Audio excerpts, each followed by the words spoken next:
నమస్తే, welcome to 99 TV big డిబేట్కు స్వాగతం. A17 నుంచి A71 నుంచి A1 దాకా మామూలు జర్నీ కాదు వల్లభనేని వంశీది. అప్పుడెప్పుడో పరిటాల రవి గారి సాంగత్యంలో ఫ్యాక్షన్ రాజకీయాలకు శ్రీకారం చుట్టి తనకు తానుగా ఒక సామ్రాజ్యం నిర్మించుకున్న వల్లభనేని వంశీ ఈరోజు ఒక చిన్న పొరపాటుతోటి, అంటే ఆయన దృష్టిలో, వాస్తవంగా అది పొరపాటు కాదు, తప్పే, ఆయన దృష్టిలో దొరికిపోయాడు పోలీసులకి. స్కెచ్ పోలీసులు వేస్తే ఎట్లా ఉంటుందనేది ఏపీ పోలీస్ నిరూపించి చూపించారు. ఇన్నాళ్ళు వాళ్ళకి అవకాశం ఇవ్వలేదు, కానీ ఇస్తే ఎలా ఉంటుందనేది. రైట్. అయితే వైసీపీ టెక్నికల్గా మాట్లాడుతోంది. వల్లభనేని వంశీ అరెస్ట్ హైదరాబాద్లో చూపించే సమయానికి అప్పటికి సత్యవర్ధన్ కానీ ఆయన సోదరుడు కానీ ఫిర్యాదు ఇవ్వలేదు. ఈ టెక్నికల్గా దీనికి వ్యాలిడిటీ లేదని చెప్పేసి వైసీపీ వాయిస్ వినిపిస్తుంది. మరోపక్క మాజీ ముఖ్యమంత్రి జగన్మోహన్ రెడ్డి 2 రోజులు సుదీర్ఘంగా ఆలోచించి దళితుడిపై దౌర్జన్యమా, న్యాయ వ్యవస్థను పరిహసిస్తారా అంటూ సీఎంని కాలర్ పట్టుకుని నిలదీయడానికి సిద్ధమైపోయారు. సో ఇవండి డెవలప్మెంట్స్. వీటన్నిటి మీద బిగ్ డిబేట్లో సమగ్రంగా చర్చించడానికి మనతో ఉన్నారు సిహెచ్ కృష్ణాంజనేయులు గారు, senior journalist and political analyst. నమస్కారం కృష్ణాంజనేయులు గారు. పసుపులేటి సురేష్ గారు, వైసీపీ అధికార ప్రతినిధి. నమస్కారం. పెద్దిరెడ్డి రవికిరణ్ గారు, బీజేపీ అధికార ప్రతినిధి. ఊట్ల సురేంద్ర నాయుడు గారు, టీడీపీ అధికార ప్రతినిధి. అలాగే శివపార్వతి గారు, జనసేన అధికార ప్రతినిధి. టు స్టార్ట్ విత్ కృష్ణాంజనేయులు గారు, మొత్తానికి వైసీపీ లీగల్ టీము మొదటిసారి బుర్రపెట్టి ఆలోచిస్తున్నట్టు కనిపిస్తోంది. ఇంతవరకు లీగల్ టీము చల్లా చెదిరైపోయి అవసరమైన వాళ్ళకి మాత్రమే వేణు నరేందర్ రెడ్డి రావటం, లేని పక్షంలో సీకేపీఎల్ని పంపించడం మనం చూస్తూ వచ్చాం.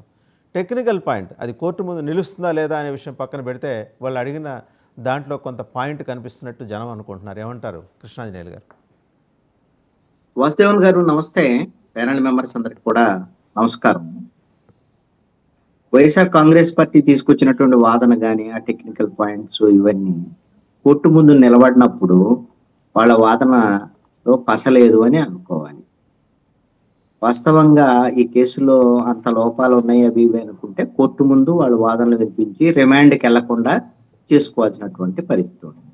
ఇక్కడ మనం కీలకంగా చర్చించాల్సినటువంటి అంశం ఏమిటి అంటే, వల్లభనేని వంశీ చేసినటువంటి తప్పులు, చేసినటువంటి అరాచకాలు, అక్కడ అవినీతి, అదేవిధంగా తన నోటి దూలతో తెచ్చుకున్నటువంటి ఈ విధమైనటువంటి ఇబ్బందులు, ఇవి చాలా కీలకమైనటువంటి అంశాలు. వల్లభనేని వంశీకి తెలుగుదేశం ప్రభుత్వం, కూటమి ప్రభుత్వము చాలా మంచి అవకాశం ఇచ్చింది వాస్తవంగా. అయితే ఎందుకోసమనంటే, తెలుగుదేశం ప్రభుత్వం వచ్చి ఇప్పుడు 8 నెలలు గడిచినప్పటికీ కూడా వల్లభనేని వంశీ అరెస్ట్ విషయంలో వాళ్ళు ఏమి నిర్ణయం తీసుకోవాలి. వాస్తవంగా వీళ్ళు రెడ్ బుక్ రాసుకున్నప్పుడు కానీ, లేకపోతే ఎన్నికలకు ముందు మాట్లాడినప్పుడు కానీ, నారా లోకేష్ యువగళంలో మాట్లాడినప్పుడు కానీ వల్లభనేని వంశీ కొడాల నానికి సంబంధించినటువంటి విషయాలు ఏం మాట్లాడారో చూసారు. అలాంటప్పుడు ఎందుకు అరెస్ట్ జరగలేదు అనేటువంటి అంశాల మీద మధ్యలో చాలా చర్చలు జరిగాయి. వల్లభనేని వంశీ చాలా ప్రయత్నాలు చేశాడు, ఆ ప్రయత్నాలు కూడా ఫలించాయి. అతని అరెస్ట్కి ఆంధ్రప్రదేశ్ పోలీసులు సిద్ధం కాదు. అయితే వల్లభనేని వంశీ మరింత ఎక్స్టెండ్కి వెళ్ళి తన మీద ఉన్నటువంటి ఏదైతే తెలుగుదేశం పార్టీ ఆఫీస్ మీద దాడికి సంబంధించినటువంటి కేసులో ఫిర్యాదుదారుణ్ణే మరి బెదిరించైనా సరే, ఇంకొక మాట్లాడుకోనని ఏం చేసైనా సరే ఫిర్యాదుదారుడితోనే ఆ ఫిర్యాదు ఉపసంహరించుకునేటువంటి విధంగా చేయటం అనేటువంటిది వంశీ మెడకు చుట్టుకున్నటువంటి అంశం. ఎందుకు అనంటే, ఒక్కసారిగా తెలుగుదేశం పార్టీ శ్రేణులు, కార్యకర్తలు, సోషల్ మీడియా యాక్టివిస్టులు అందరూ కూడా తెలుగుదేశం పార్టీ అధినాయకత్వం మీద బగ్గుమన్నారు. అసలు వల్లభనేని వంశీని ఏదో కడ్రాయిల మీద నడిపిస్తా ఉన్నారు, అదన్నారు ఇదన్నారు, అరెస్టే లేదు, అసలు తెలుగుదేశం పార్టీ ఆఫీసు మీద దాడి జరిగితేనే దిక్కు లేకుండా ఈ రోజున ఆ కేసు ఉపసంహరించుకునేటువంటి పరిస్థితి ఉంది అని అంటే, అసలు ఇప్పుడు ప్రభుత్వం తెలుగుదేశం కూటమి ప్రభుత్వమా, లేకపోతే వల్లభనేని వంశీ లేదా వైఎస్ఆర్ కాంగ్రెస్ పార్టీ ప్రభుత్వం నడుస్తుందా, ఇలాంటిది ఏంటిది అనే దాని మీద వాళ్ళందరూ కూడా గగ్గోలు పెట్టినటువంటి నేపథ్యంలో అనివార్యమైనటువంటి పరిస్థితుల్లో వల్లభనేని వంశీ అరెస్ట్ జరిగింది. వల్లభనేని వంశీ మీద వాళ్ళు ఒక ఈ కోర్టులో వేసినటువంటి రిమాండ్ రిపోర్ట్లో పేర్కొన్నటువంటి అంశాలు, ఇతని మీద ఒక 16 కేసులు ఉన్నాయి. నిన్న బెదిరింపు, ఎస్సీ ఎస్టీ అట్రాసిటీ కేసుతో పాటుగా ఇతను ఒక నటోరియస్ క్రిమినల్ అనేటువంటి దాని మీద ఈ 16 కేసులకు సంబంధించినటువంటి వివరాలను కోర్టు ముందు ఉంచారు. నిజంగా రాజకీయాలకు సంబంధించినటువంటి విషయంలో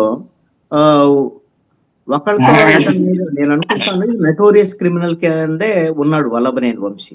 ఎందుకు అని అంటే, ఆ రోజున జగన్మోహన్ రెడ్డి ఆదేశాల మేరకు 2014 ఎన్నికల తర్వాత తెలుగుదేశం నుంచి దూరమైన వల్లభనేని వంశీ ఆ, జగన్మోహన్ రెడ్డి ఆదేశాల మేరకు చంద్రబాబు నాయుడిని, నారా లోకేష్ ని, వాళ్ళ కుటుంబీకుల్ని, ఆడవాళ్ళని అందరిని ఇష్టం వచ్చినట్టుగా తిట్టడమే కాకుండా ఆ విపరీతమైనటువంటి దూషణలకు పాల్పడ్డటువంటి పరిస్థితి ఉంది. ఇవి కాకుండా తన నియోజకవర్గంలో దాడులు కానివ్వండి, దాష్టికాలు కానివ్వండి, ఇష్టారీతిని చేశాడు. ఇప్పుడు మట్టి దొంగతనం కానివ్వండి, లేకపోతే అక్కడ ఆ ఇళ్ల నిర్మాణాల పేరుతో అక్రమాలకు సంబంధించినటువంటి వ్యవహారాలు కానివ్వండి, దౌర్జన్యాలు, సెటిల్మెంట్లు ఇవన్నీ చేసినటువంటి పరిస్థితి ఉంది. ఒక రకంగా చెప్పాలంటే వైఎస్ఆర్ కాంగ్రెస్ పార్టీ ప్రభుత్వం హయాంలో బోరుగడ్డ అనిల్ అనేటువంటి వ్యక్తి ఏ విధంగా అయితే వైసీపీకి వ్యతిరేకంగా ఉండేటువంటి రాజకీయ ప్రత్యర్థుల మీద నోటికొచ్చినట్టు బండబూతులు తిడుతూ ఏ విధంగా అయితే వార్తలకు ఎక్కినటువంటి పరిస్థితి ఉందో, బోరుగడ్డ అనిల్ కన్నా కూడా ఒక ఆకు ఎక్కువ చదివాడు వల్లభనేని వంశీ. ఎందుకంటే ఇతను ఎమ్మెల్యే, ఆల్రెడీ ప్రభుత్వ సహకారం ఉంది, ఇష్టారీతిన వ్యవహరించినటువంటి పరిస్థితి. అందుకనే దౌర్జన్యాలు చేశారు. ఆయన తెలుగుదేశంలో ఉండేప్పుడు కూడా ఇలాగే ఉండేవాడా కృష్ణాంజనేయులు గారు, లేకపోతే ఇక్కడికి వచ్చిన తర్వాత విపరీతం పెరిగిందా? అసలు అర్హతతోనే తెలుగుదేశం పార్టీలో టికెట్లు వచ్చాయి. ఇప్పుడు అర్హత అండి అదేనండి. ఇప్పుడు ఎందుకంటే ఈ దౌర్జన్యాలు ఇవన్నీ కేసులు 16 కేసులు ఉన్నాయి. ఇదేమి 2019 నుంచి 2020 మాత్రం అన్ని వచ్చినటువంటి కేసులు కాదు. సురేష్ గారు కాసేపు మీరు మ్యూట్లో ఉంటారా? ఫస్ట్ ప్లేట్ సురేష్ గారు, మీ దగ్గరకు వచ్చినప్పుడు మీరు ఇక అన్మ్యూట్. సార్ మా కృష్ణాంజనేయులు గారు మాట్లాడండి. ఇక్కడ ఈ విధమైనటువంటి దౌర్జన్యాలు చేయటము, ఈ విధంగా దాడులు చేసేటువంటి వ్యవహారం ఉండటము, ఇదే అదనపు అర్హత. తెలుగుదేశం పార్టీలోకి అతను రావటానికైనా, తెలుగుదేశం పార్టీ టికెట్ ఇవ్వటానికైనా ఇవన్నీ కూడా అవే అర్హతలు. ఆయనే అప్పుడు మంచోడు, ఇప్పుడు తెలుగుదేశం నుంచి బయటకు రాగానే చెడ్డోడు అయిపోలేదు. అసలు అన్ని పార్టీల్లో కూడా ఇలాంటి నోటు దురుసున్న వాళ్ళు, ఎదుటోళ్ళని తిట్టేవాళ్ళు, ఎదుటోళ్ళ మీద దాడులు చేసేవాళ్ళు, వీళ్ళకి అదనపు అర్హతలండి అన్ని రాజకీయ పార్టీల్లో. ఆ విధంగానే ఇప్పుడు రెండో అర్హత ఏంటి అంటే డబ్బు, ఈ విధంగా దౌర్జన్యం. అంటే మార్క్సిస్ట్ పార్టీ కానీ బీజేపీ కానీ ఇటువంటివి ఎప్పుడు ఎంకరేజ్ చేయలేదు. మళ్ళీ మీ దగ్గరకు వస్తాను. అందుకనే వాళ్ళు ఆ విధంగా వెనకాలబడి ఉన్నారు. రైట్. పెద్దిరెడ్డి రవికిరణ్ గారి దగ్గరికి వెళ్లే ముందు ఒకసారి విజయవాడ పోలీస్ కమిషనర్ ఏం మాట్లాడారు చూద్దాం. రాజశేఖర బాబు గారు, పోలీస్ కమిషనర్ నిన్న మాట్లాడారు ప్రెస్ ముందర. ఆయన టెక్నికల్గా మా దగ్గర చాలా పాయింట్స్ ఉన్నాయి మాట్లాడుతున్నారు. సో రిమాండ్ అయ్యారు. తర్వాత పోలీస్ శాఖ కొంత, ఇందాక నేను చెప్పాను కదా మీకు, సో నేరం అనేది జరిగిన తర్వాత టెక్నాలజీ అనేది చాలా గట్టిగా ఉపయోగిస్తాము. నేను అదే చెప్తాను, టెక్నాలజీ నుంచి ఎవరు తప్పించుకోలేరు. టోల్ గేట్స్ ఉంటాయి, సీసీ కెమెరాలు ఉంటాయి, డ్రోన్లు ఉంటాయి, ఫోన్లు ఉంటాయి, ఫోన్ కాల్ డీటెయిల్స్ ఉంటాయి, అన్నీ ఉంటాయి. కాబట్టి సో ఖచ్చితంగా నేరం ఎలా జరిగింది ఏంటి అనేది ఇక టెక్నికల్ ఇన్వెస్టిగేషన్ కూడా చేస్తున్నాము. చేసి పకడ్బందీగా కేసుని బిల్డ్ చేయడం జరుగుతుంది. తీసుకోవాలి. రైట్. పెద్దిరెడ్డి రవికిరణ్ గారు, సో పోలీస్ కమిషనర్ గారు చెప్పారు టెక్నాలజీ, సీసీటీవీ, డ్రోన్లు, ఇంకా కాల్ డేటాలు, వెనకటి ఇవేం లేకుండానే అద్భుతమైన కేసులు ఛేదించిన పోలీస్ యంత్రాంగం నెంబర్ 1 ఏపీ పోలీస్, అంటే కంబైన్డ్ స్టేట్లో. సో ఇప్పుడు ఏంటంటే పెద్దగా మేము కష్టపడక్కర్లేదు, అవన్నీ ఉన్నాయి కాబట్టి ఆటోమేటిక్గా వల్లభనేని వంశీ మా జోనర్లోకి దాంట్లోకి వచ్చేస్తారు, మా యాంబిట్లోకి వచ్చేస్తారని ఆయన చెప్తున్నారు. పోలీస్ పూర్తిగా టెక్నాలజీ మీద డిపెండ్ అయినట్టుంది. సార్ వసుధన్ గారు, ముందుగా మీకు తోటి ప్యానలిస్ట్కి 9 టీవీ వీక్షకులందరికీ శుభోదయం. మనం జత్వానీ గారి కేసులో చూసామండి, గతంలో ఆవిడ ఎఫ్ఐఆర్ నమోదు చేయక ముందే ఏ రకంగా ఫ్లైట్ టికెట్స్ బుక్ చేసుకున్న ఎపిసోడ్ మనం చూసాం కదా. సో ఎప్పటికైనా సరే పోలీసులు జాగ్రత్త పడి టెక్నాలజీని, సాంకేతికతని సెట్ చేసుకొని జాగ్రత్తగా వెళ్తున్నారు. సో ఏదైతే వైసీపీ పార్టీ వాదన ఉందో సాంకేతికంగా ఇది ఎలా సాధ్యం అంటున్నారు, సో అంత దారుణం అయితే కాదు కదా ఇది. ఎఫ్ఐఆర్ రాకముందే ఫ్లైట్ టికెట్ బుక్ చేసుకుని ఆవిడ కంపెనీ వెళ్ళిపోయినంత దారుణం ఏం కాదు కదా ఇది. ఆల్రెడీ సీసీ కెమెరా ఫుటేజ్లు ఉన్నాయి, అన్ని ఉన్నాయి. సో ఒకటి రెండు, నిన్న జగన్మోహన్ రెడ్డి గారు ఒక ట్వీట్ చేశారు. వారు ఏమంటారు, దళిత కురుడైనటువంటి సత్యవర్ధన్ని చేత టీడీపీ వాళ్ళే తప్పుడు వాంగ్మూలం ఇప్పించి మమ్మల్ని ఆ గన్నవరం టీడీపీ కార్యాలయం దగ్గరలో ఇంప్లికేట్ చేశారు. ఎప్పటికన్నా సరే అతను కోర్టుకు వచ్చి వాస్తవాలు చెప్పి నిజాలు బట్టబయలు చేసి టీడీపీ చేస్తున్నటువంటి దుర్మార్గమైన చర్యలు పటాపంచలు చేశారు అని ఒక లైన్ రాశారు. నేను వారిని అడగదలుచుకుని ఏంటంటే, అయ్యా మీ ఉద్దేశం గన్నవరం టీడీపీ కార్యాలయం మీద దాడి జరిగిందనా జరగలేదనా? అసలు అక్కడ ఎవరు వైసీపీ కార్యకర్తలు కానీ ఫిబ్రవరి 2023 గన్నవరం టీడీపీ కార్యాలయం మీద ఎవరు దాడి చేయలేదని చెప్పదలుచుకున్నారా? ఎవరు కార్లు తగలబెట్టలేదు, ఫర్నిచర్ పగలగొట్టలేదు, కర్రలతో రాడ్లతో ఎవరి మీద దాడి చేయలేదని చెప్పదలుచుకున్నారా? లేకపోతే మీ ఉద్దేశం అపరిచితుల సినిమా లాగా ఏ రకంగా ఆ హీరో తరగదాన్ని కొట్టుకుంటారో అలాగే టీడీపీ వాళ్ళే తమకు తాము గిర్రం తిరిగేసి బర్రను పగలగొట్టేసి చేసుకున్నారా? ఏం చెప్పదలుచుకున్నారు సార్ మీరు? ఒకవేళ రెండో వెర్జనే నిజం అనుకుంటే మరి మీరు అధికారంలో సంవత్సరంన్నర ఉన్నారు కదా. ఫిబ్రవరి 2023 నుంచి జూన్ వరకు మీరే ఉన్నారు కదా, 2024 వరకు. మరి అపరిచితులు వాళ్ళని మీరు పట్టుకొని ఇదిగో వీళ్ళు వైసీపీ వాళ్ళు కాదు, వీళ్ళందరూ టీడీపీ గొప్పవారు, వాళ్ళే చేశారు ఇవన్నీ, మా మీద జై వంశీ అని కావాలని చేశారు అని మీరు అలానే కేసు ఫైల్ క్లోజ్ చేసి ఎఫ్ఐఆర్ ని ఛార్జ్షీట్ ఫైల్ చేసి కేసు క్లోజ్ చేసేయచ్చు కదా మీ హయాంలో. ఎందుకు చేయలేదు మీరు? మూడోది, ఆ రోజు మీ పార్టీ వైసీపీ పార్టీ ఏకబిగిన టీడీపీ కేంద్ర కార్యాలయాలని, గుడివాడలో టీడీపీ ఆఫీసుల్ని, పల్నాడులో టీడీపీ, కాకినాడలో టీడీపీ ఆఫీసుని మొత్తం అందరినీ పాల్గొడతా కూర్చుంటే దాడులు చేస్తుంటే మీరేమో వాళ్ళని ప్రోత్సహిస్తూ వాళ్ళందరూ నా ఫ్యాన్స్, నా అభిమానులు అలా చేశారని చెప్పి ఇక్కడ చిరునవ్వుతో మీరు చెప్పి ఎంకరేజ్ చేశారు కదా. పోలీసులు మీరు సహకరించారు కదా. అటువంటి దారుణమైన పరిస్థితుల్లో ఉన్నప్పుడు ధైర్యం కూడగట్టుకుని సత్యవర్ధన్ అనేటువంటి దళిత కురవాడు వచ్చి ఫిర్యాదు చేశారంటే ఎంత ధైర్యవంతుడై ఉంటాడు?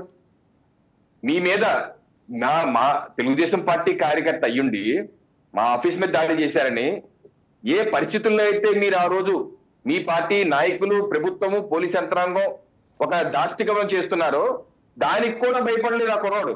భయపడకుండా వచ్చి పోలీస్ స్టేషన్కి వచ్చి ఫిర్యాదు చేశాడే.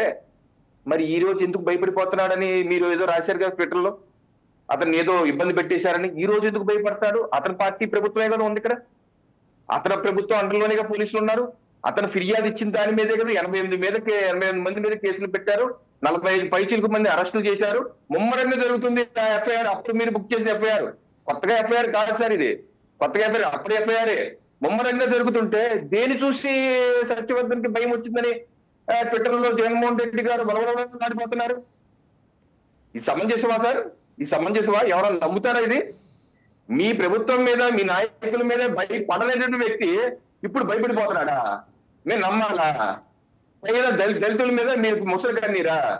కాకినాడలో దళిత డ్రైవర్ని సుబ్రహ్మణ్యాన్ని దారుణంగా చంపేసి డెలివరీ చేశాడు మీరు ఎమ్మెల్సీఏ చేశాడు ఒప్పుకున్నాడని చెప్పి మీ ఎస్పీ కూడా ఆ రోజు ప్రెస్ మీట్ పెట్టి ఏ రకంగా చేశారు పోసుకొచ్చినట్టు చెప్పి ఒప్పుకున్నాడని చెప్పి నేను ఎమ్మెల్సీని అరెస్ట్ చేశాము, రిమాండ్ పంపిస్తా అని చెప్పిన ఎస్పీ ఇంత చేసిన ఎమ్మెల్సీని మీరు ఈ రోజు వరకు మీ పార్టీలో పెట్టుకుని మీ పక్కన పెట్టుకుని తిరుగుతూ సొంతపోస చాలా మంచివాడు, సచ్చీయుడు అని చెప్పి మీ సర్టిఫికెట్ ఇచ్చుకుని మొన్న ఎలక్షన్ లో కూడా పెట్టి తిరిగారు. అటువంటి వ్యక్తులు మీరు ఈ రోజు దళితుల మీద ముసలి కన్నీరు కారుస్తున్నారంటే ఏమనుకోవాలండి? అంటే టీడీపీ పార్టీ కార్యాలయం మీద వాళ్ళే దాడి చేసుకుని చెప్పదలుచుకున్నారా? ఇక్కడ ఏం జరగలేదా అండి? ఇక్కడేం జరగలేదా? ఎవరికి అర్థం కాదనుకుంటున్నారు జగన్మోహన్ రెడ్డి గారు? ఫిబ్రవరి 10వ తారీఖే హీరింగ్ ఉంది. ఏంటి? బెయిల్స్. నిజంగా మాకు వల్లభనేని వంశీ గారి మీద అక్రమంగా చేయాలి, లేకపోతే కక్ష సాధింపు చేయాలి అనుకుంటే వాసుదేవన్ గారు, మా ప్రభుత్వం వచ్చి 8 మాసాలైంది. ఆయన కేసులో ఏ 71 ఎంతో ఉన్నారు. ఏ రకంగా స్కిల్ కేసులో చంద్రబాబు నాయుడు గారిని రాత్రి A50గా చేసి మరుసటి రోజు కల్లా A1 చేసి అరెస్ట్ చేసి 52 రోజులు జైల్లో పెట్టారు. ఏ పోలీస్ యంత్రాంగం ఆ రోజు మీరు యూజ్ చేసుకున్నారో ఆ పోలీస్ యంత్రాంగాన్ని యూజ్ చేసుకుని ఈ రోజు జగన్మోహన్ రెడ్డి గారిని, రఘురామరాజు కృష్ణరాజు గారి కేసులో A3 గాని A4 గా ఉన్న వ్యక్తిని 8 మాసాల లోపు A1 గా చేర్చి జగన్మోహన్ రెడ్డి గారిని ఎత్తి కొనేసి చేస్తే అప్పుడు తెలిసి వస్తుంది మీకు. ఆ పోలీస్ యంత్రాంగం మీరు యూజ్ చేసుకున్నారు, మరి అదేగా పోలీస్ యంత్రం మీరు యూజ్ చేసుకోవచ్చు కదా. అలాగే వల్లభనేని వంశీ గారిని కూడా ఏ 71 ఉన్న వ్యక్తిని A1 గా చేసి జైల్లో వేసామా ఏమన్నా? ఆ కేసుల్లో కాదు ఈ రోజు అరెస్ట్ అయింది ఆయన. గుర్తుపెట్టుకోండి, అక్రమ కేసు, అక్రమ అరెస్ట్ అంటున్నారు. ఆ కేసు కాదు ఇది. కిడ్నాప్ కేసు, బెదిరింపు కేసు, వేరే కేసు ఇది. మేము అలా చేయటం లేదు కాదు కాకపోతే కదా మీరు అతి విశ్వాసం పెరిగిపోయింది. ఏమి చేయలేదు అంటే రైట్ రవికిరణ్ గారు మళ్ళీ బెదిరించేసి మళ్ళీ మీ దగ్గరకు అతని మీద వస్తా. విధంగా ఒకసారి జరుగుతారా? ఇదే అంశం మీద జనసేన అధికార ప్రతినిధి శివపార్వతి గారు మాట్లాడతారు. వారు మాట్లాడే ముందు ఈ మనోహర్ రెడ్డి గారట వైసీపీ లీగల్స్ తెర మీదకి కొత్తగా వచ్చారు. ఆయన చాలా ఫ్రెష్గా కొత్త లాజిక్ మాట్లాడారు. ఏం మాట్లాడారో చూసి శివపార్వతి గారి దగ్గర మన వైజాగ్ నుంచి విజయవాడకు తీసుకురావడం ఎప్పుడో మనకు తెలుసు ప్రయాణం ఎంత దూరం పడుతుందో. ఉదయం వంశీని అరెస్ట్ చేసినప్పుడే వాళ్ళు ఏ సెక్షన్ల కింద కేసులు పెట్టామని చెప్పి దీంట్లో స్పష్టంగా పేర్కొన్నారు ఈ నోటీస్లో. అంటే సత్యవర్ధన్ ఏది చెబితే అదే దాని ప్రకారం కేసులో సెక్షన్స్ నమోదు చేయాల్సింది పోయి ముందే వీళ్ళు ఏ సెక్షన్ల కింద నేరాన్ని మనం నమోదు చేయాలి అనే ఉద్దేశంతో ముందు సెక్షన్లుగా నమోదు చేయడం, తర్వాత non bailable sections, life imprisonment sections పెట్టి తర్వాత దాన్ని డెవలప్ చేసి తను సత్యవర్ధన్ వైజాగ్ నుంచి ఇక్కడికి వచ్చిన తర్వాత స్టేట్మెంట్ రికార్డ్ చేయడం 13వ తేదీ జరిగింది. ఇది స్పష్టంగా రైట్. శివపార్వతి గారు మనోహర్ రెడ్డి గారి వాదన చూశారు చెప్పడం కదా, కాదు. మనోహర్ రెడ్డి గారి వాదన చూశారు కదా. ఆయన ఇంకా వైజాగ్లో బయలుదేరక ముందే వీళ్ళే సెక్షన్లు రెడీ చేశారని. ఆ మాటకు వస్తే అంతకుముందు ప్రభుత్వ హయాంలో ఇలాంటివి చాలా జరిగినాయి. కాకపోతే బహుశా దాని మీద ఆ అనుభవం మీద ఆయన చెప్పుంటారేమో అనుకుంటున్నాను నేను. వాసు గారు, ముందుగా మీకు ప్యానెల్లో ఉన్న సభ్యులకి వీక్షకులకి గుడ్ మార్నింగ్ అండి. ఇప్పుడు అతను కిడ్నాప్ అయ్యాడని పోలీసులు ఛేదిస్తే తెలిసింది. పోలీసులు ఛేదించాకే అతన్ని విజయవాడ తీసుకురావడం, ఆ ట్రావెల్ టైంలోనే వంశీని అరెస్ట్ చేశారంటే అసలు పోలీసులు కిడ్నాప్ ఛేదించి అతను ఉన్న ప్లేస్ను ఐడెంటిఫై చేసి ఎవరు దీనికి అనుకున్నారని అప్పుడే ఇన్వెస్టిగేషన్ అయిపోయింది కదా.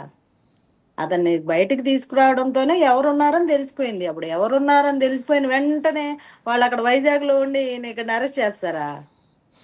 అది రాకముందు ఎవరినైనా ఒక వ్యక్తిని నిర్బంధించినా, అతని మీద హత్యా ప్రయత్నం చేసినా, అతని స్వేచ్ఛకు భంగం కలిగించినా ఏ సెక్షన్ వర్తిస్తే అనేది ఆ మాత్రం కామన్ సెన్స్ ఉండదా పోలీస్ డిపార్ట్మెంట్కి? అంటే అది వచ్చి ఎవరైతే బాధితుడు వచ్చి వాంగ్మూలం ఇచ్చిన తర్వాత తెలుస్తాయి ఆ సెక్షన్స్. ఒక వ్యక్తి స్వేచ్ఛని హరించేలాగా అతని ప్రాణాన్ని అతని ప్రాణ భయం కల్పించడం కానీ, అతని మీద దాడి చేయడం కానీ, నిర్బంధించడం కానీ, బలవంతంగా ఒక దళిత యువకుడిని అలా చేయడం, దానికి సంబంధించిన సెక్షన్స్ పోలీసులకు ఐడియా ఉండదా? అంటే అతను వచ్చి వాంగ్మూలం ఇస్తేనే తెలుస్తుందా? అతను ఎక్కడున్నాడని ఎలా ట్రేస్ చేశారు? పోలీసులే కదా ట్రేస్ చేశారు. ఎవరి త్రూ అతను కిడ్నాప్ అయ్యాడని పోలీసులే కదా ఛేదించారు. అప్పుడు ఎవరి మీద ఏ సెక్షన్లు పెట్టాలని పోలీసులు తెలియదా ఛేదించిన వాళ్ళకి? అంటే అతను వాంగ్మూలం ఇస్తే తెలుస్తుందా? సో ఇదంటే ఎలా సిల్లీగా వీళ్ళు ఎంత తెలియగలవాళ్ళు కాబట్టి వైఎస్ఆర్సీపీ వాటికి అతి తెలివి అంటారు దీన్ని. ఆ అతి వల్లే జనాలు కూడా బాగా చేయాల్సింది చేసి కూర్చోబెట్టారు. అంటే మనం ఏం చేసినా ఏది చెప్పినా ప్రజలు నమ్ముతారు, లేకపోతే అందరిని మనం తమ్మిని బిమ్మించేయచ్చు అనే ఆలోచనలో ఉంటే ఎట్లా? వీళ్ళ మేధావితనం అంత జనాల మీద రుద్దితే ఎట్లా? అంటే అంత జనాలు ఏమన్నా అంత వెర్రోళ్ళు ఏం కాదు కదా. ప్రతి ఒక్కరికి ఒక ఆలోచన అనేది ఉంటుంది. ఆయన పోలీస్ డిపార్ట్మెంట్కి ఎలా పనిచేయాలి, ఏం కేసులు పెట్టాలని వీళ్ళు నేర్పుతా కూర్చుంటే ఇక అది అసలు ఎలా ఉంటుందంటే మామూలు కామెడీ కాదు. ఎందుకంటే రఘురామకృష్ణరాజు గారు, చంద్రబాబు నాయుడు గారు, వీళ్ళందరూ వీళ్ళు పెట్టిన వీళ్ళ లాజిక్స్కి ఏ రకంగా సఫర్ అయ్యారని ప్రజలు అర్థం చేసుకున్నారు. కాబట్టి వాళ్ళకి అలాంటి యాక్టివిటీస్లో బాగా వైఎస్ఆర్సీపీ పార్టీ మునిగి తేలిపోయిందని జనాలకు అర్థమైపోయింది. అంటే జగన్మోహన్ రెడ్డి గారు మన భారత న్యాయ వ్యవస్థని అవపోసన పట్టేసినట్టున్నారు. ఎక్కడెక్కడ లూప్ హోల్స్ ఉన్నాయి, దాన్ని ఎట్లా ఉపయోగించవచ్చు, లాయర్ల చేత ఏం చెప్పించవచ్చు అని. ఈ లాయర్లు కూడా చాలా పొన్నవాళ్ళు సుధాకర్ గారు రాలేదు ఎందుకనో, మరి ఆయన రెస్ట్ తీసుకున్నారేమో, ఏం డ్యూటీ ఎక్కినట్టున్నాడు. ఆయన కార్యకర్తలకి వైఎస్ఆర్సీపీ పార్టీ కార్యకర్తలకి పిలిపించినప్పుడు కార్యకర్తలు ముందు నీకే దిక్కులేదు, నువ్వు నెక్స్ట్ లైన్లో ఎవరున్నారు శివపార్వతి గారు? ఎందుకంటే ప్రధానంగా చూస్తే తెలుగుదేశం పార్టీ కార్యాలయాలు రాష్ట్ర వ్యాప్తంగా ప్లస్ హెడ్ క్వార్టర్స్ మీద, అండ్ అలాగే అప్పుడు మాజీ ముఖ్యమంత్రి గారి నివాసం దగ్గర జోగి రమేష్ చేసిన వ్యవహారం హల్చల్ చేసి నానా గందరగోళం సృష్టించాడు. వీటన్నిటిలో ఉదాసీనంగా ఉన్నారని కూటమి కార్యకర్తలు ప్రధానంగా తెలుగుదేశం పార్టీ కార్యకర్తలు అన్నారు. సరే, కొంత ఇంప్రూవ్మెంట్ కనిపించింది. వల్లభనేని వంశీని ఆయన తనంతట తనే వాలంటీర్ చేసుకొని దొరికిపోయాడు. ఇక్కడ ప్రభుత్వం గొప్పతనానికన్నా కూడా వల్లభనేని వంశీ గొప్పతనాన్ని నేను ప్రశంసిస్తాను. ఎవరికి అవకాశం ఇలా నేనే దొరికిపోతానన్నట్టు ఆయనే క్రియేట్ చేసుకుని దొరికిపోయాడు, సీన్ క్రియేట్ చేసుకుని. అట్లీస్ట్ మిగిలిన వాళ్ళనైనా ఇప్పుడు నెక్స్ట్ లైన్లో ఉన్నది జోగి రమేష్ చంద్రబాబు నాయుడు గారి నివాసం దగ్గర గందరగోళం చేశాడు. తెలుగుదేశం పార్టీ హెడ్ క్వార్టర్స్ మీద దుర్మార్గం. నాకు తెలిసి నా మిత్రులే అక్కడ 2-3 తలలు పగిలినాయి. పెద్ద సుత్తి తీసుకొని కొట్టారు. ఇప్పటికీ I have visuals with me. వాళ్ళందరూ కడుపు మండి ఉన్నారు.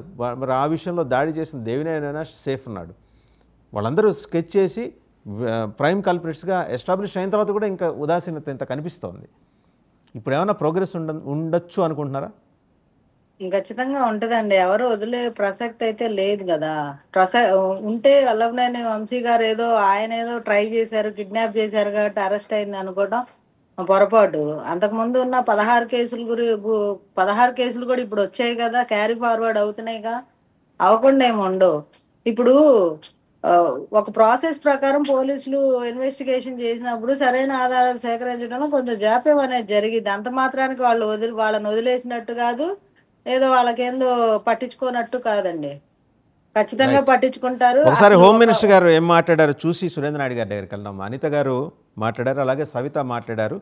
ఆవిడేమన్నారంటే మహిళల్ని అవమానపరిచే విధంగా వ్యవహరించిన వాళ్ళు వాళ్ళ రాజ్యాలే కోల్పోయారన్నట్టు మాట్లాడారు. హోమ్ మినిస్టర్ కూడా చెప్పారు కర్మ సిద్ధాంతం పనిచేస్తున్నారు. ఒకసారి ఆవిడే మాట్లాడారు, చూద్దాం.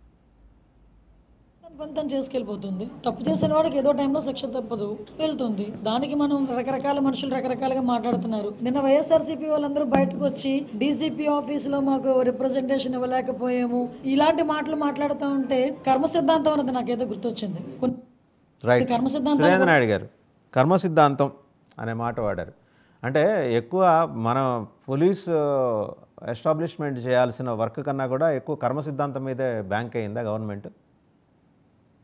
సార్, ముందుగా మీకు ప్యానల్లో ఉన్నటువంటి మిత్రులకు, అదేవిధంగా 99 వీక్షిస్తున్నటువంటి ప్రేక్షకులందరికీ కూడా నమస్కారాలు తెలియజేసుకుంటూ, సరే ఈరోజు జగన్మోహన్ రెడ్డి గారు కానీ అదేవిధంగా వైసీపీ నాయకులు కానీ మాట్లాడేది జనాలకు ఎంత విచిత్రంగా అనిపిస్తుందంటే, వాళ్ళే ఇప్పుడు కర్మ సిద్ధాంతము లేకపోతే నిన్న జగన్మోహన్ రెడ్డి గారు ట్వీట్ పెట్టిన పద్ధతి ఇవన్నీ చూస్తే గత 5 సంవత్సరాలలో మీ వాళ్ళు చేసింది, మీరు అధికారంలో ఉన్నప్పుడు మహిళలన్నీ కూడా చూడకుండా సాక్షాత్తు అసెంబ్లీలో మా తల్లి లాంటి భువనేశ్వరమ్మని మాట్లాడినప్పుడు మీరు నిద్రపోతున్నారా?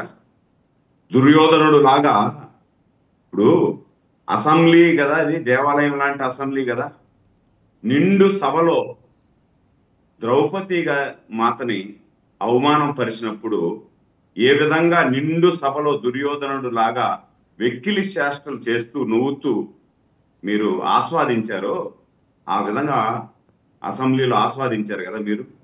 అంటే మీకు కూడా తల్లి చెల్లి అనేవి ఉంటాయి కదా. సో అది మీరు తల్లి చెల్లిని పక్కన దోచేసినారనుకోండి, అది వేరే విషయము. తల్లి చెల్లి అనే వాళ్ళు ఉంటారు కదా, ఆడవారిని ఆ మాదిరి అవమానిస్తూ ఉంటే మీరు ఆ రోజు వారించకపోగా దాన్ని చూసి మీరు ఇంకా ఎంజాయ్ చేసినారు అంటే మీకు కర్మ సిద్ధాంతమో లేకపోతే ఇంకోటో అని మాట్లాడే నైతిక హక్కు మీకు ఎక్కడ ఉంటుంది పులివెందుల ఎమ్మెల్యే జగన్మోహన్ రెడ్డి గారు అని అడుగుతున్నాను నేను. అంతెందుకండి, ఇప్పుడు ఈ రాష్ట్రానికి రాజధాని లేదు అని చెప్పి పొలాలు ఇచ్చినటువంటి రైతులు వాళ్ళ న్యాయమైన హక్కుల కోసం వాళ్ళు పోరాటం చేస్తూ ఉంటే మహిళలని చూడకుండా, గర్భిణీ స్త్రీలని కూడా చూడకుండా పొట్ట మీద తన్ని హింసించారే మహిళల్ని. ఆ రోజు వారించారా మీరు? ఆ రోజు స్వేచ్ఛ వాయువులు పీల్చాలా మీరు అని చెప్పి మాట్లాడినటువంటి మాటలు ఈరోజు ప్రజలు ఎలా మర్చిపోతారు? అంతెందుకు సార్, ఇప్పుడు నిన్న అరెస్ట్ అయినాడు కదా పశువు, ఆ పశువు మాట్లాడింది చూడండి ఒకసారి, నేను చూపిస్తాను.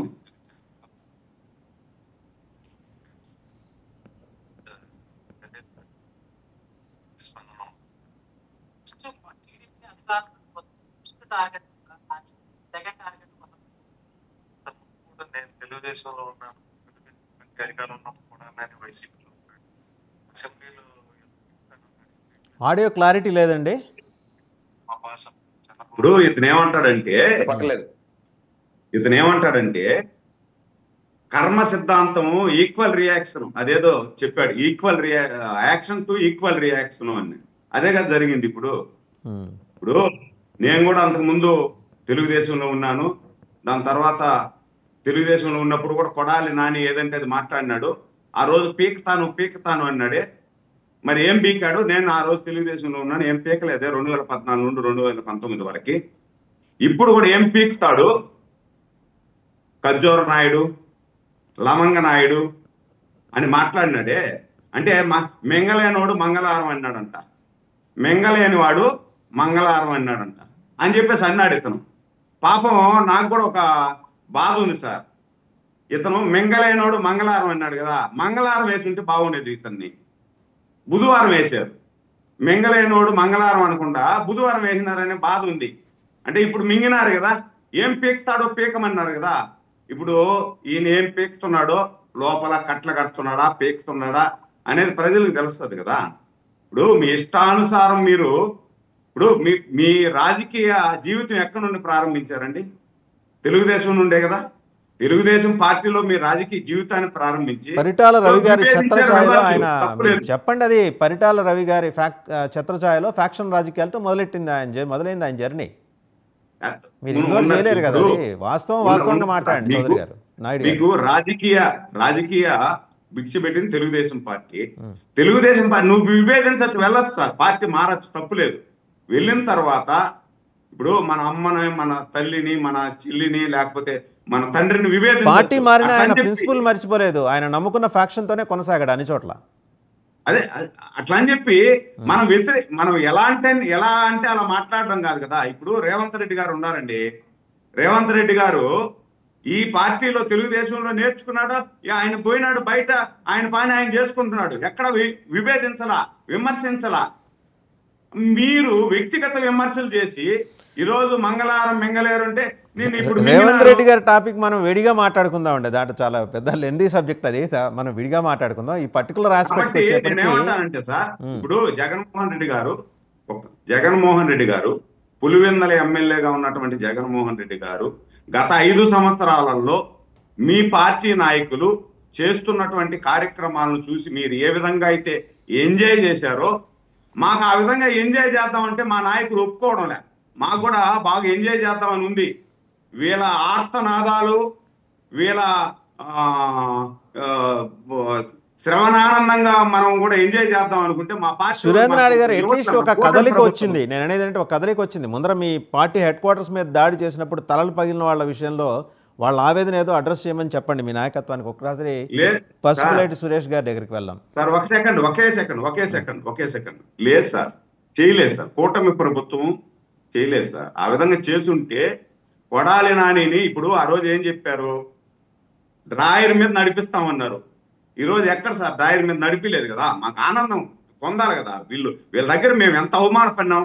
కొడాలి నానిని డ్రాయర్ మీద నడిపించాలా. ఇప్పుడు పోలీస్ కస్టడీకి తీసుకుంటారు కదా, I think police custody petition వేస్తామన్నారు సురేంద్రబాబు గారు. పోలీస్ కస్టడీలో చేస్తారేమో, కాస్త ఆగచ్చు కదా. మీరు రిమాండ్ లో ఉన్నప్పుడు కొన్ని చేయలేరు పోలీసులు. 8 నెలలు అయిపోయింది సార్, 8 నెలలు అయిపోయింది, వదిలేయండి. 8 నెలలు మీరేం చేయలేకపోయారు. ఇప్పుడు చేశారు కదా. ఇప్పుడు పోలీస్ కస్టడీకి అడిగారు సిపి గారు. పోలీస్ కస్టడీ కోసం మరి ప్రత్యేకంగా జాకీ కంపెనీ నుంచి ఏమైనా తెప్పిస్తున్నారో చూద్దాం, ఆగుదాం. వాటి పాసిబిలిటీ సురేష్ గారి దగ్గరికి వెళ్దాం. సురేష్ గారు, మొత్తం 4 మాట్లాడారు, అందరి చూపుడు వేళ్ళు మీ మీదే ఉన్నాయి. ఎవరండి మనోహర్ రెడ్డి గారు కొత్త ఇచ్చారు? సురేష్ గారు, మీరు ఉట్ల సురేంద్ర నాయుడు అన్న గారి చివరి డైలాగ్ ను పూర్తి చేయనివ్వలేదు సార్. పాపం అన్న డైలాగ్ ఏంటంటే, శత్రువుల హాకాకారాలు, ఆర్తనాదాలు మిక్కిలి సంతోషంగా ఉన్నవి అని చెప్పాలనుకున్నాడు పాపం అన్న. మీరు చెప్పనివ్వట్లేదు. పాపం చెప్పనిస్తే కదా ఆయన ఆనందాన్ని వ్యక్తపరచాలి కదా. పాపం ఆనందం వ్యక్తపరిచేటువంటి టైం వచ్చి వాళ్ళకి సందర్భం వస్తే మీరు చెప్పనివ్వకుండా ఆపుతారు. ఇదే సార్ మీరు నచ్చింది నాకు. పాపం వాళ్ళు ఆనందపడే సమయాన్ని కూడా ఆనందపడినవారు. చెప్పారు అది. ఇప్పుడు నేనేమంటానంటే, అందరూ మాట్లాడారు. పెద్దిరెడ్డి కిరణ్ గారు, శివపార్వతి గారు, సురేంద్ర నాయుడు అన్న గారు, ముగ్గురు ఏకాభిప్రాయం. వాళ్ళ కూటమి వాళ్ళు ఆనందపడుతున్నారు చాలా సంతోషంగా.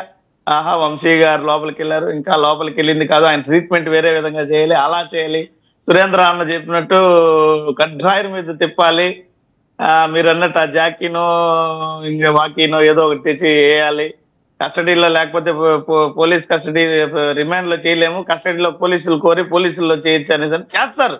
ఈ కూటమి ప్రభుత్వము ముగ్గురు ప్రతినిధులు చెప్పినట్టు ఈ పనులే చేస్తారు. ఇప్పుడు న్యాయ వ్యవస్థనే అపహాస్యం చేశారు. ఆ సత్యవర్ధన్ ఎక్కడన్నా వచ్చి నన్ను కిడ్నాప్ చేశాడని చెప్పి పోలీసులకు చెప్పాడా? పోలీసులు లేదా పోలీసులు సత్యవర్ధన్ ఇలా చెప్పాలని పోలీసులు ప్రేరేపించారా? ఎవరికి తెలుసు సార్? ఏంది ఇది? ఇది చట్టాలని గౌరవించకుండా న్యాయ వ్యవస్థను అపహాస్యం చేయడం. మేడం కొద్దిగా తట్టుకోండి మేడం, అతి చేయొద్దండి, దీన్ని అతి అంటారు. ఇట్లా ఇంటర్వ్యూ చేయడం, మీరు మాట్లాడేటప్పుడు నేను ఏమన్నా చేశానా? ఆగండి, తర్వాత మీ టర్న్ వచ్చినప్పుడు మీరు దీన్ని అత్యంతం చేస్తారు. మేడం ఆగండి మేడం, ఇది అతి, ఇదే అతి. ఇందాక మీరు అన్నారు కదా అతి అని, ఇదే అతి. మాట్లాడినివ్వండి మేడం, అరే మాట్లాడినివ్వండి మేడం, ఎందుకు మాట్లాడినివ్వండి మేడం? నేను ఇంతసేపు మీరు నలుగురు మాట్లాడేటప్పుడు నేను ఓపికగా ఉన్నానా లేదా?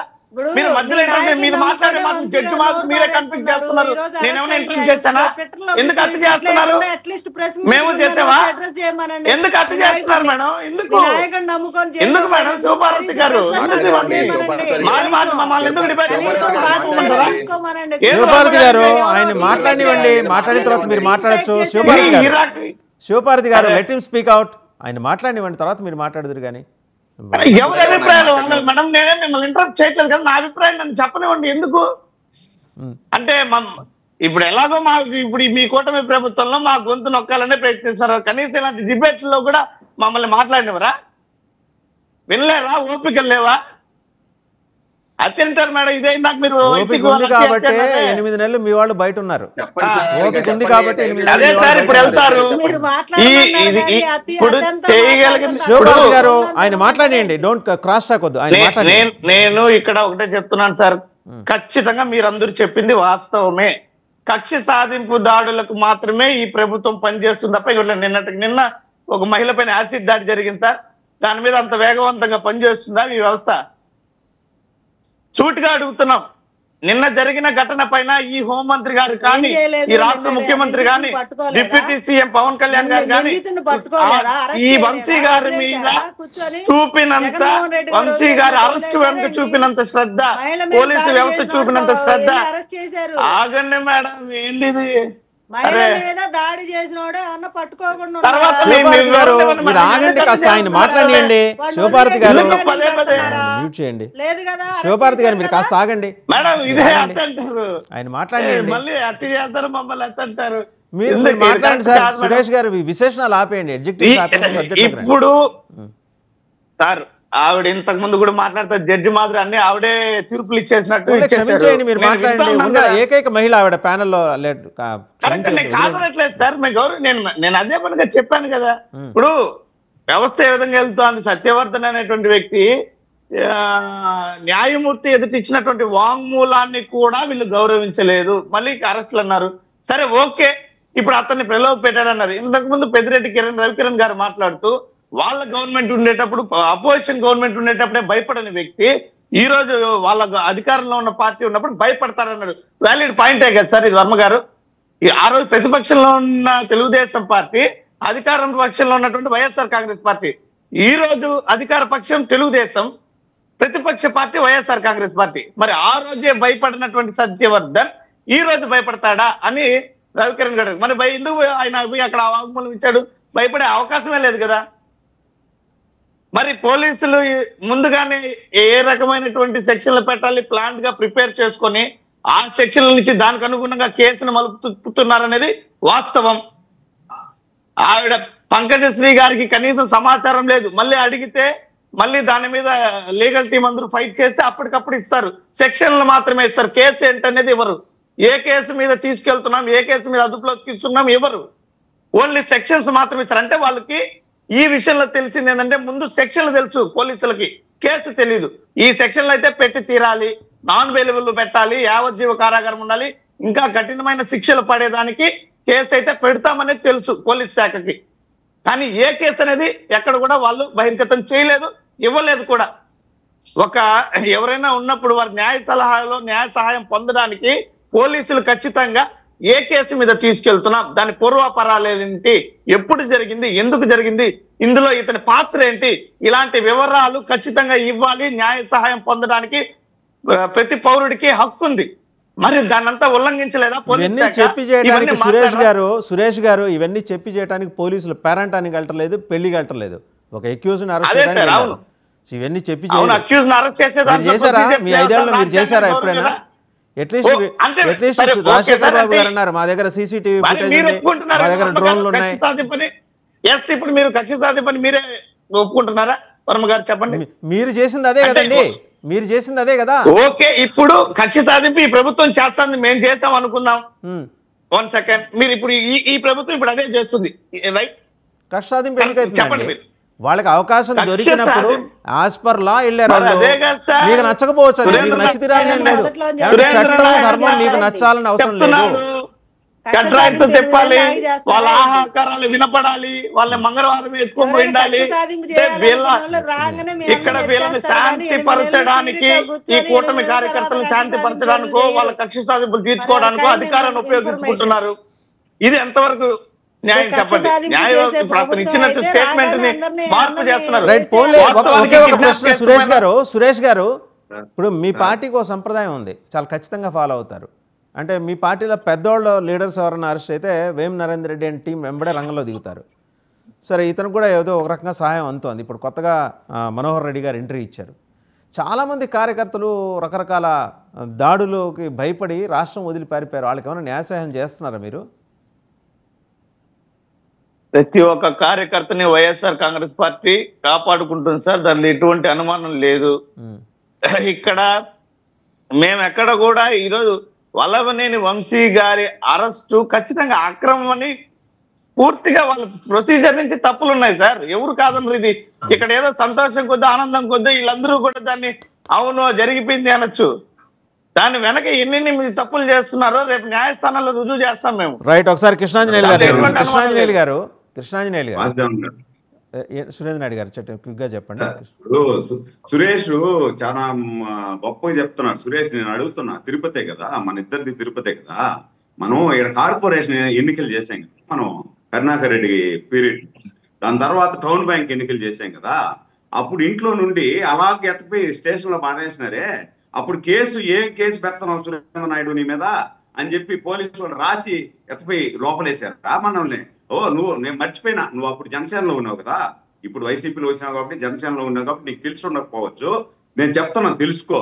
కార్పొరేషన్ ఎన్నికలు జరిగినప్పుడు కానీ, టౌన్ బ్యాంక్ ఎన్నికలు జరిగినప్పుడు కానీ, by election MP by election జరిగినప్పుడు కానీ పొడిచారు కదా, నన్ను పొడిసి లోపలేశారు కదా. అప్పుడు ఏమన్నా పేపర్ ఎత్తుకొచ్చి రాసి సురేంద్ర నాయుడు గారు నీ మీద ఈ కేసు పెట్టాను అందుకని ఎత్తి లోపలేస్తున్నా, సురేంద్ర నాయుడు డాక్టరు నీ మీద ఈ కేసు పెట్టా అందుకని లోపలేస్తున్నా అని ఏమన్నా ఇచ్చారా? ఇలేదు కదా. మీరు అందుకే కదా ఇప్పుడు మీరు ఆ కేసు వర్మ సార్ చెప్పినట్టు మీరు చర్యకు ప్రతి చర్య చేస్తున్నారు. ఇప్పుడు మీకు మీ ఆకారాలు మీ ఆత్మలు చల్లబడ్డాయి కదా.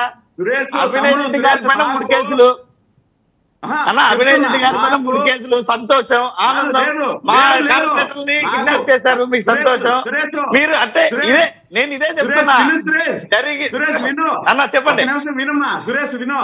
నాకైతే సల్లారలేదు, నాకైతే ఇంకా ఆత్మ సంతృప్తి జరగలేదు. ఇంకా చాలా మందిని వేయాలి రోడ్డు మీద, కడ్రాయిల్లో తిప్పినప్పుడే నా ఆత్మ సంతృప్తి చెందుతుంది. అప్పటి వరకు నా ఆత్మ సంతృప్తి చెందదు.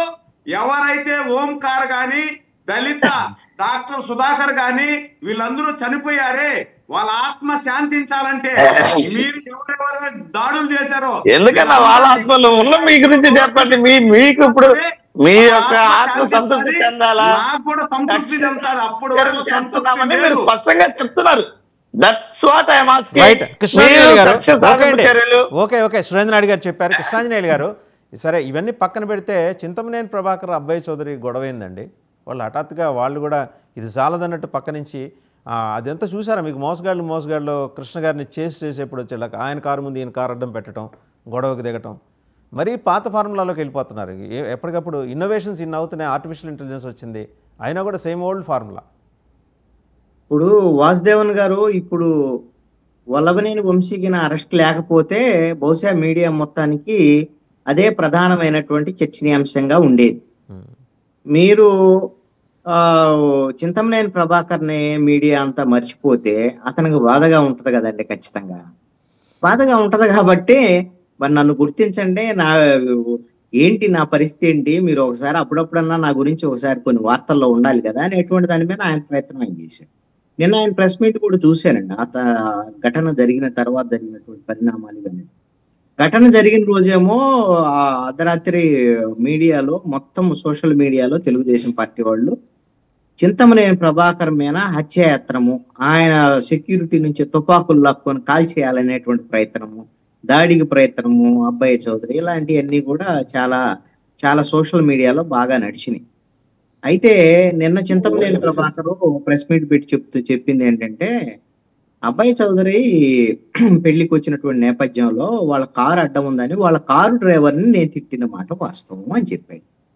కారు డ్రైవర్ని తిట్టి అంటే ఎందుకు తిట్టను, మాది గవర్నమెంట్, నేను ఎమ్మెల్యేనే, వాళ్ళు వచ్చేసి పెళ్లిళ్ళకి వచ్చేసి మీ ఇష్టమైనట్టుగా చేసుకుంటుంటే అయ్యా అబ్బాయా నువ్వు బాగున్నావు అబ్బాయి అని నేను పొగిడిపోతానా, ఖచ్చితంగా తిడతాను అని చెప్పాడు. ఎందుకంటే చింతమనేని ప్రభాకర్ అబద్ధాలు ఆడవు, ఉన్నదన్నట్టు మాట్లాడతాడు, అతను తిట్టినా డైరెక్ట్ గా మీడియా ముందే తిడతాడు. జరిగింది. ఇప్పుడు అబ్బాయి చౌదరి అదేవిధంగా వీళ్ళిద్దరు రాజకీయ ప్రత్యర్థులు చింతమనేని. ఇలాంటి అయినప్పుడు ఎవరు ముందు వెళ్తే ఒక ఫంక్షన్ కి ఇద్దరు వెళ్ళారు. ముందు వెళ్ళినటువంటి దాంట్లో ప్రోటోకాల్ ఏముండదు కదా, దానికి ఏమి ప్రైవేట్ ఫంక్షన్ లో.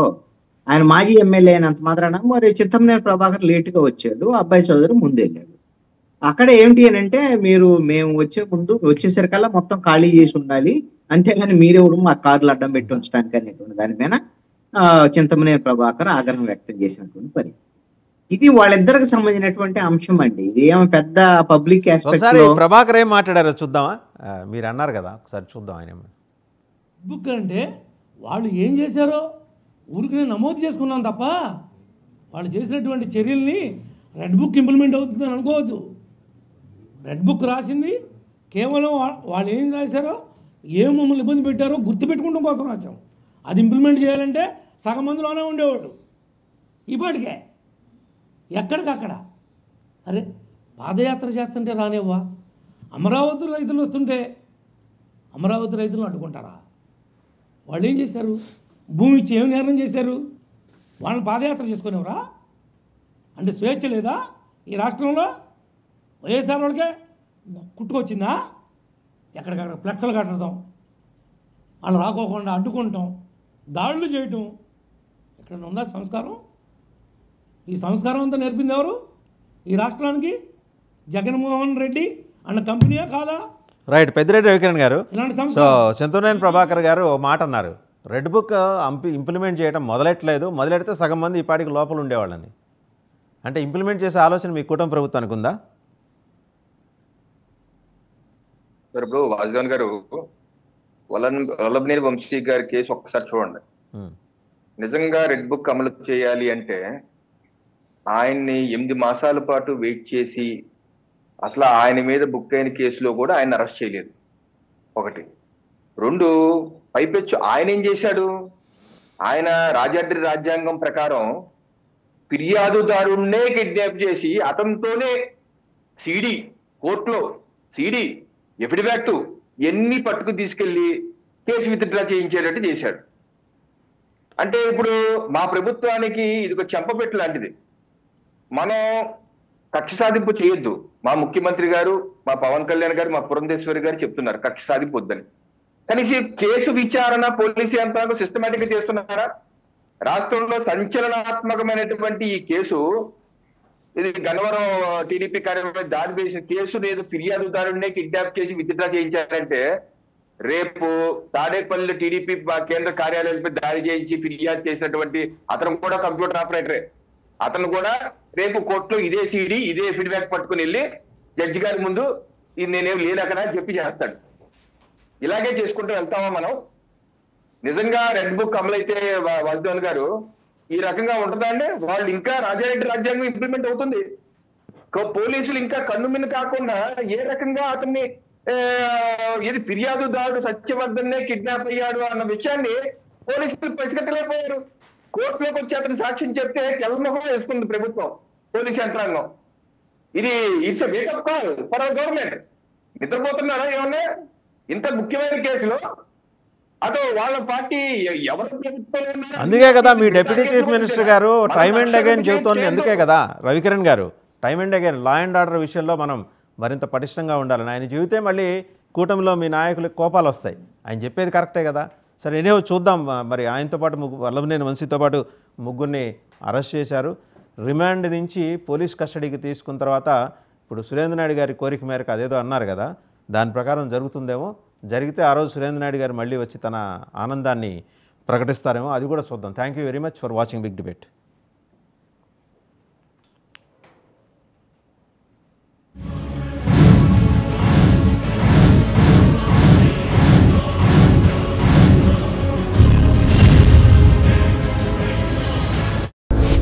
సాఫ్ట్వేర్ జాబ్ తెచ్చుకోవాలి